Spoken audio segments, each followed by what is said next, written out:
ونستعينه ونستغفره ونؤمن به ونتوكل عليه ونعوذ بالله من شرور أنفسنا ومن سيئات أعمالنا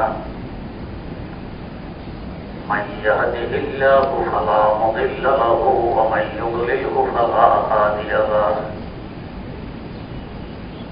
ونشهد أن لا إله إلا الله وحده لا شريك له ونشهد أن سيدنا ونبينا ومولانا محمدا عبده ورسوله أرسله بالحق بشيرا ونذيرا وداعيا إلى الله بإذنه وسراجا منيرا صلى الله تعالى عليه وعلى آله وأصحابه وسلم تسليما كثيرا كثيرا أما بعد فأعوذ بالله من الشيطان الرجيم بسم الله الرحمن الرحيم قل هل يستوي الذين يعلمون والذين لا يعلمون صدق الله مولانا العظيم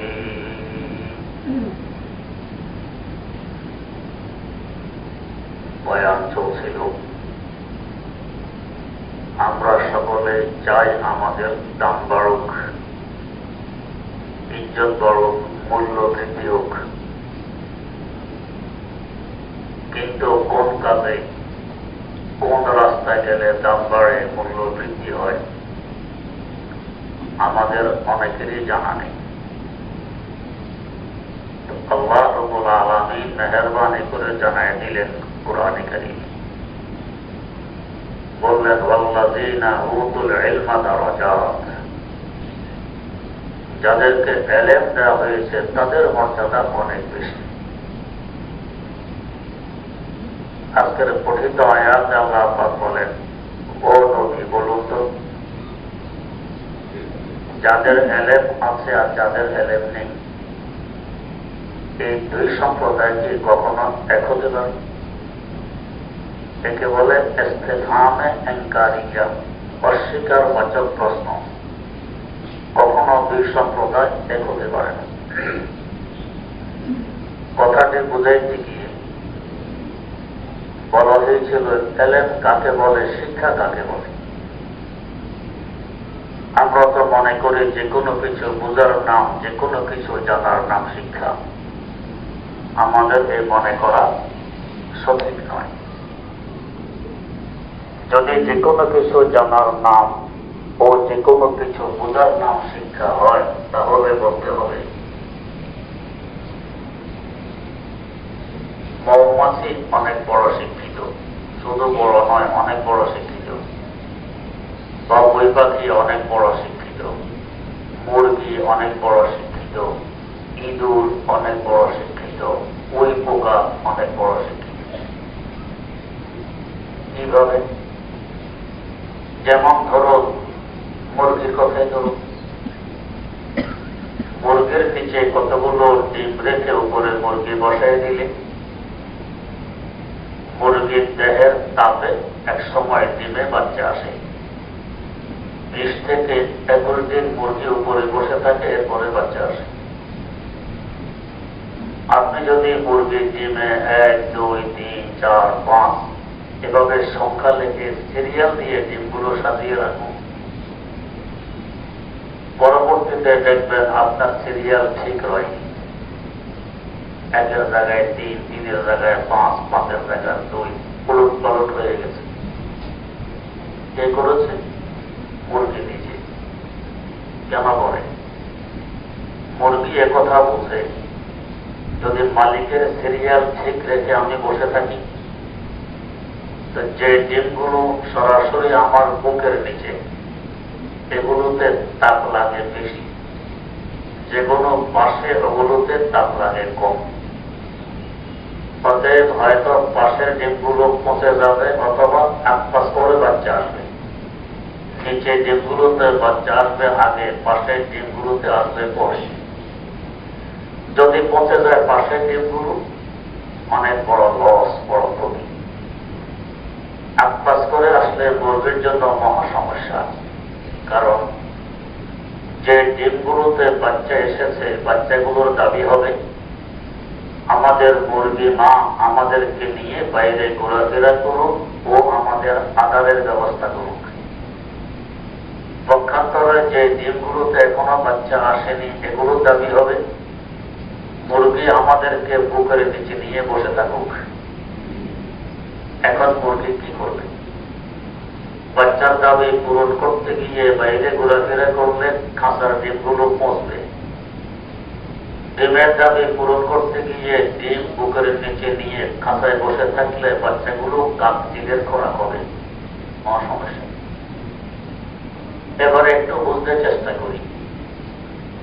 তাপ আমাদের দেহ আছে, কার দেহে কি পরিমাণ? 98 ডিগ্রি নাকি বেড়ে গেছে না কমে গেছে? এটা বুঝতে হলে আমরা থার্মোমিটার ব্যবহার করি। বগলের নিচে কিংবা জিহ্বার নিচে দিলে ডিগ্রি ওঠে, কত ডিগ্রি তাপমাত্রা। মুরগির খাঁচায় কখনো দেখেছেন থার্মোমিটার? যে কোন ডিমের তাপমাত্রা কি পরিমাণ মাপ দিতে হলে থার্মোমিটারের প্রয়োজন না। সে নিজে বোঝে কোন ডিমের তাপমাত্রা কি পরিমাণ। ওই হিসাবে সে জায়গার পরিবর্তন করে যাতে গড়ে সকল ডিমে সমান হারে তাপ লাগে। আমরা তো তাপমাত্রা বুঝতে থার্মোমিটারের মুখাপেক্ষি, মুরগি মুখাপেক্ষি হলো না। তাও যারা একেবারে মূর্খ, এরা কি থার্মোমিটার বোঝে না, শিক্ষিতরা বোঝে। তাহলে বলুন আমরা বেশি বুঝি না মুরগি বেশি বুঝি? আমরা থার্মোমিটারের মহতাজ, মুরগি কোনো কিছুর মহতাজ হইল না। আরেকটু সামনে আসি। আমাদের বাচ্চা মায়ের পেট থেকে বের হওয়ার জন্য আল্লাহ পাক একটি কুদরতি রাস্তা রেখে দিয়েছেন, রাস্তা দিয়ে বেরিয়ে আসে।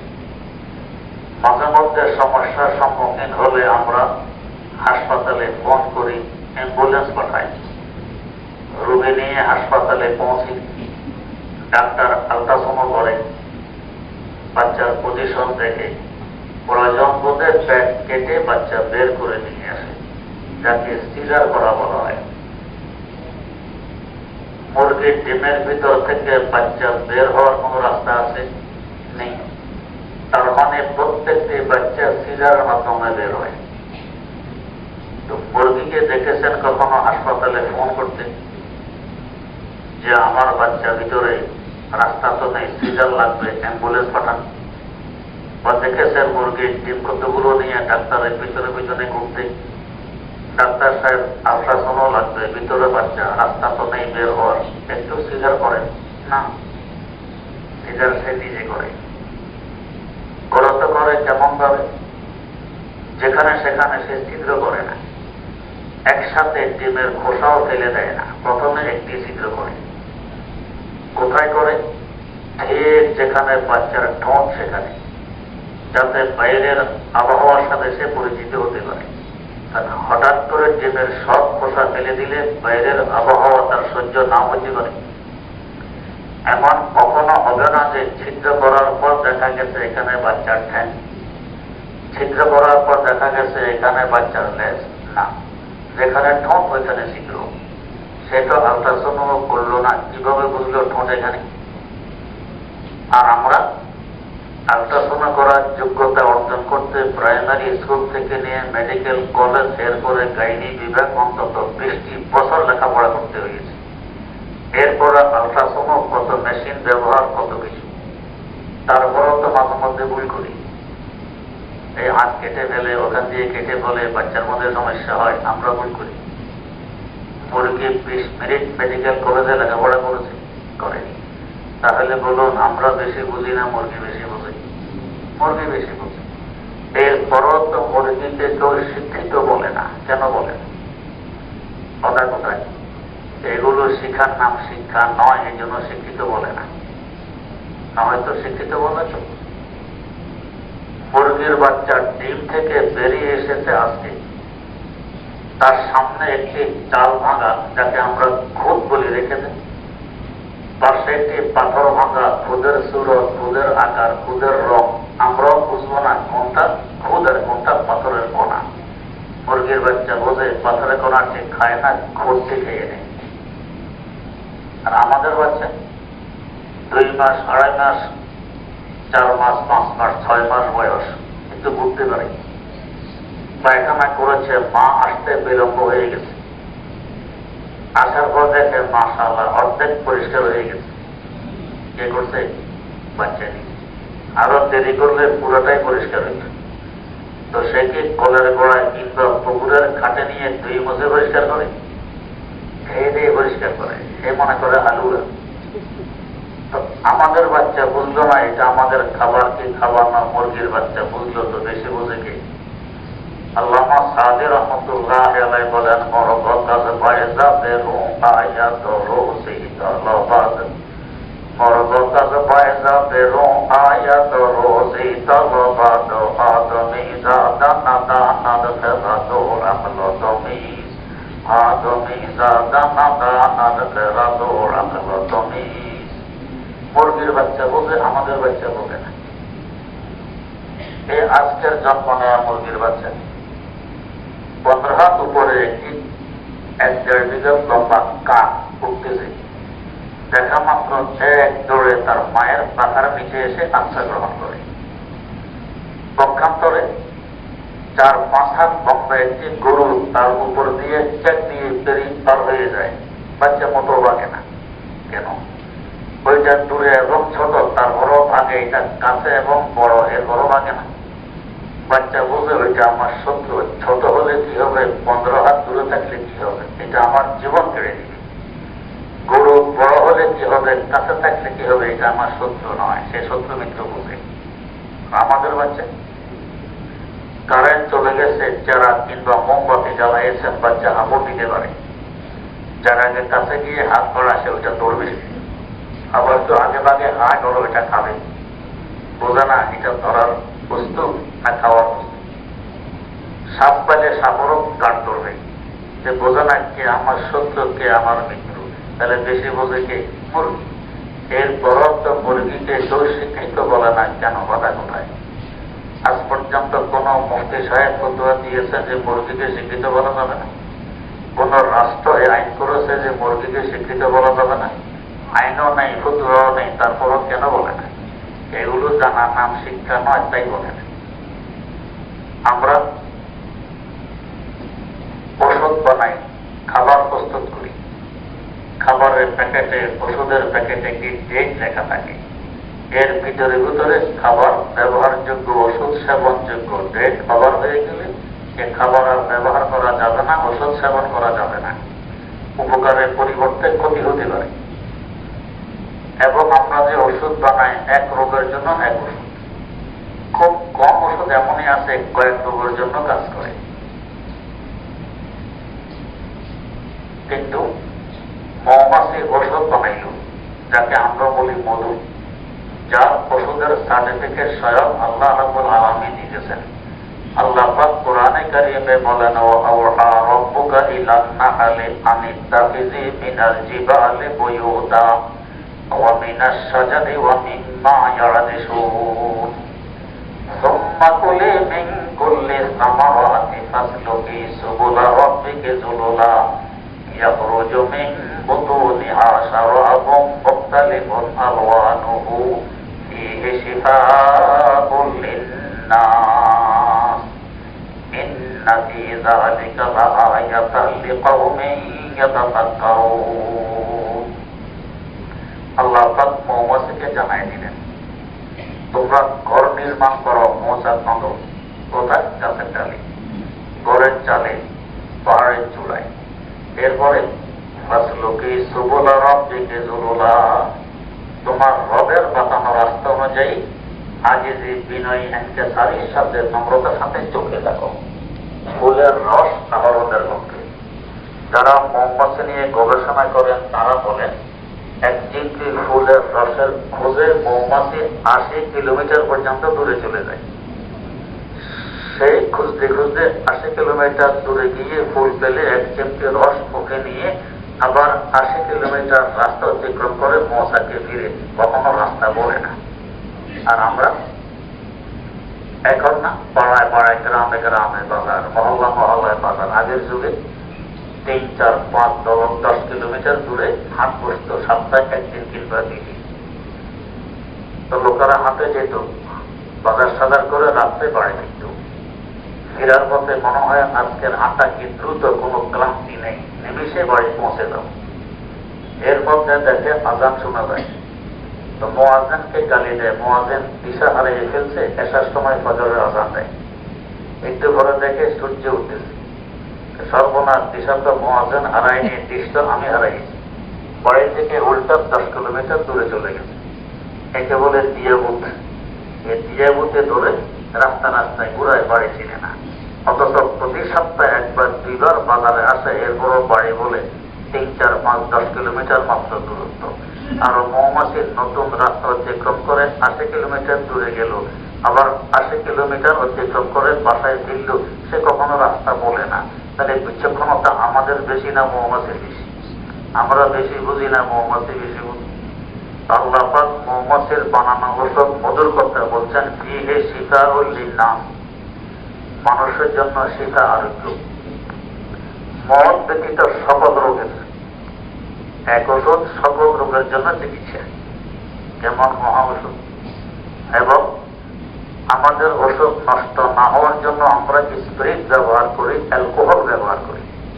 তারপরও ডেট দেখতে হয়, এই ডেটের পরে আর ব্যবহার করা যাবে না, এটা নষ্ট হয়ে যাবে। আর মৌমাছি যে মহা ঔষধ বানায় নিল, মধু, অ্যালকোহল ব্যবহার করেছে না স্পিরিট, না তার প্যাকেটে লেখা আছে অমুক তারিখ করে ব্যবহার করা যাবে না। বরং অভিজ্ঞতার আলোকে দেখা যায় মধু যত পুরনো হয় উপকারিতা ততই বাড়তে থাকে। যে পাত্রে মধু সংরক্ষণ করবেন সেই পাত্রে যদি কোনো সমস্যা না থাকে, কিয়ামত পর্যন্ত মধু নষ্ট হবে না। আল্লাহর এক বুজুর্গ বলেন যে কে শানে খোদা ইস বাকিয়ে না চিজ নে, देखिए शान खुदा इस बाकिए ना चीज ने, इत्तेफाक़े बाहमी से शहद पैदा कर लिया। मुत्तफ़िक़ देखा इन्हीं को कादिर क़य्यूम ने, सब खलाइक को इन्हीं पर दिल से शायदा कर दिया, सब खलाइक को इन्हीं पर दिल से शायदा कर दिया। এই মৌমাছির ইত্তেফাক, ইত্তেহাদ, একতাবদ্ধ হওয়ার বরকতে, আল্লাহ পাকের কথা শোনার বরকতে তাদের থেকে আমরা এক মহা ঔষধ আল্লাহ পাক সৃষ্টি করে দিলেন, যে ওষুধ কখনো নষ্ট হয় না, মদ ব্যতীত সকল রোগের চিকিৎসা হয়। হাদিস শরীফে আছে, এক ব্যক্তি দরবারে নবুয়তে এসে বললেন, হুজুর আমার ভাইয়ের কলেরা হয়ে গেছে। ইস্তেতলাকে বতন বলা হয়, হাদিসের ভাষায় ইস্তেতলাকে বতন। তার ইস্তেতলাকা বতনও রাখি, আমার ভাইয়ের পেট জারি হয়ে গেছে, পাতলা পায়খানা। হুজুর বললেন কি, ইস্তিহি আসালা, একে মধু খাওয়াই দাও। আমরা বলে বোঝা, আর হুজুর কি ডাক্তার? হুজুর তো নবী, আখেরাত সম্পর্কে আমাদেরকে রাস্তা দেখাবেন, হুজুর কি ডাক্তার? না, মধু খেলে তো আরো পেট ওষুধ বাড়ার কথা, খাওয়া যাবে না। কিন্তু সাহাবী, রাসূল, মজবুত ইমান, রাসূল বলেছেন এটাই করবো, বললে বলবো, বাঁচলে বাঁচবো, রাসূলের কথাই মেনে নিব। বাড়িতে মধু খাওয়াইলেন, রোগ আরো বেড়ে গেছে। আবার ফিরে এসে বললেন, হুজুর আপনার কথায় মধু পান করাইলাম, এখন থেকে রোগ আরো বেড়ে গেছে, পায়খানা আরো রাখলাম। আমরা বললে কোথায়, ও থাক থাক, আর দরকার নেই। নবীর তো আস্তে আস্তে আমার আল্লাহর ওহীর উপরে আল্লাহ পাক বলেছেন, ফিহে শিফাউল লিন্নাস, সকল রোগের চিকিৎসা। আবারও বললেন ইস্তিহি আসালা, তাকে মধু পান করো। আমরা বলে বলতাম একবার পান করায় এই বিপদ, রোগ বেড়ে গেছে, আবার পান করায় মারার বুদ্ধি। কিন্তু সাহাবী, রাসূল, ইমান মজবুত, আবার এসে ভাইকে মধু পান করায় দিলেন, আরো বেড়ে গেছে। আমরা অন্তত এবার হুজুর কাছে আর আসতাম না, আমার ভাইকে মারার বুদ্ধি করছে। সাহাবী, রাসূল আবার এসে বলছেন, হুজুর অবস্থা তো খারাপ খারাপ, এখন মরে মরে অবস্থা। হুজুর আবার কি বললেন, ইস্তিহি আসালা, মধু পান করো। হুজুরের কথা মরুক আর বাসুক, নবীর কথা মানতে হবে।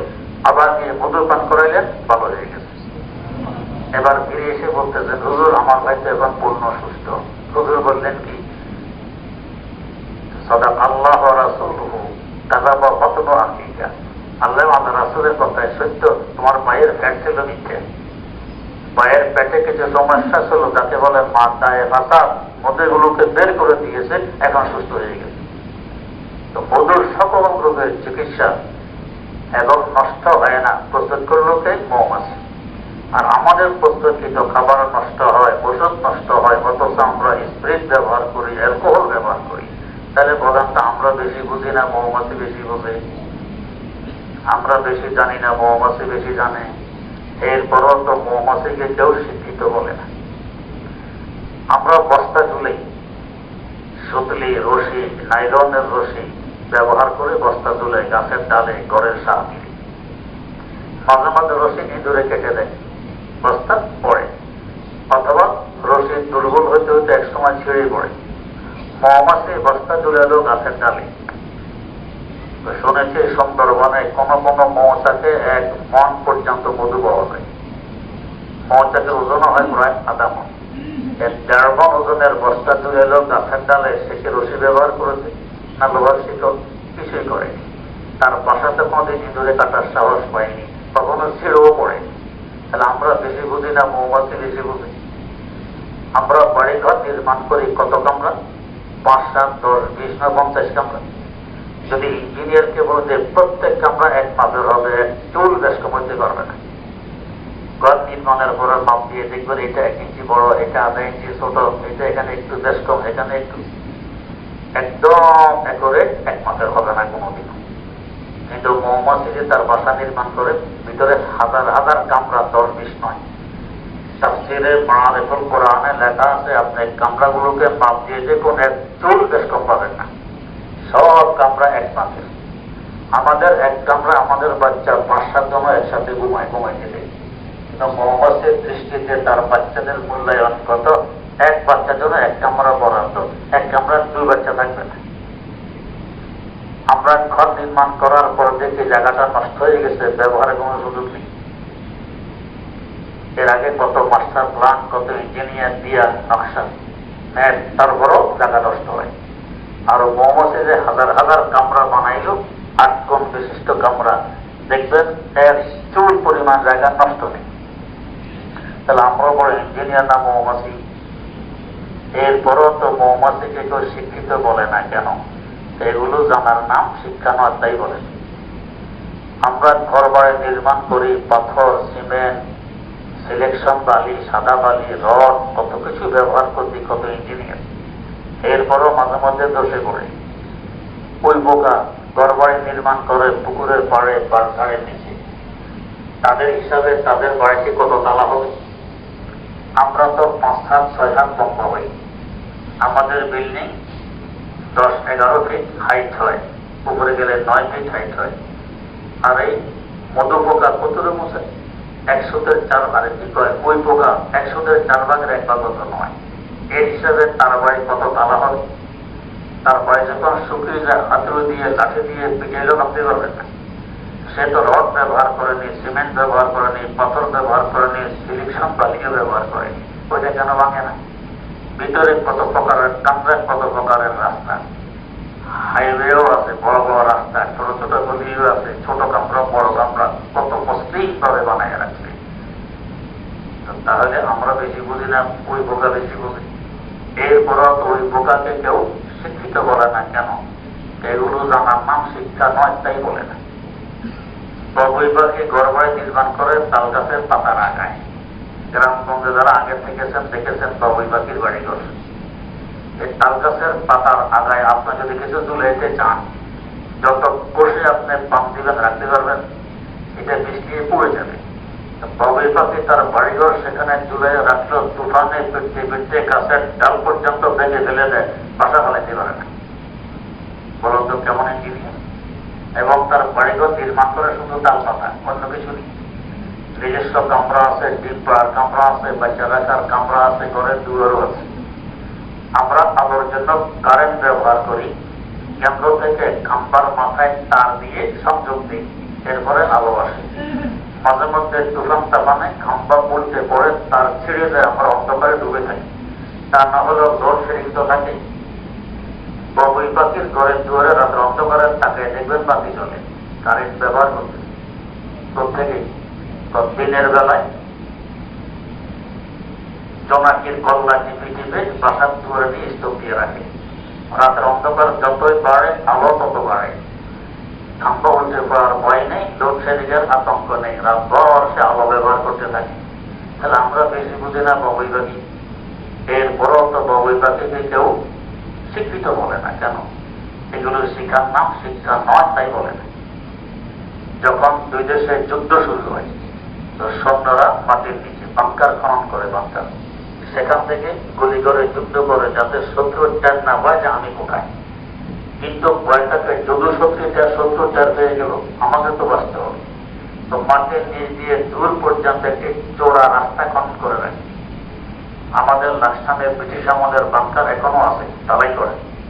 ওইখানে দেখেছি নিচ দিয়ে চোরা রাস্তা দূর পর্যন্ত, শত্রুর টের পেলে ওখান দিয়ে আমি লেগে যাব। ইঁদুর আপনার আমার ইরিঘাতের আইলে বাংকার খনন করে ধান কেটে কেটে গুদাম গাছ করে। আপনার টের পাইলেন যে এখানে শত্রু আছে, শত্রুর সাথে যুদ্ধ ঘোষণা, শত্রু হিসাবে যুদ্ধ। গরম পানি বালতিতে করে এনে ঢালতেছেন বাংকারের ভিতরে, হাতে একখানা লাঠি কিংবা দাও, শত্রু বের হলে আক্রমণ করবেন, শত্রুকে হত্যাই করে ফেলবেন। 5-7 বালতি গরম পানি ঢালার পর দেখলেন 10-12 হাত দৌড় দিয়ে ফুস করে দৌড় দিল, লেজখান দেখতে শুধু করে ইঁদুরটাও দেখতে পাননি। গেছে ভাই, আপনার পানীয় বরবাদ, সময়ও নষ্ট, শক্তিও গেল, সব গেল, শত্রু কিছু করতে পারবেন।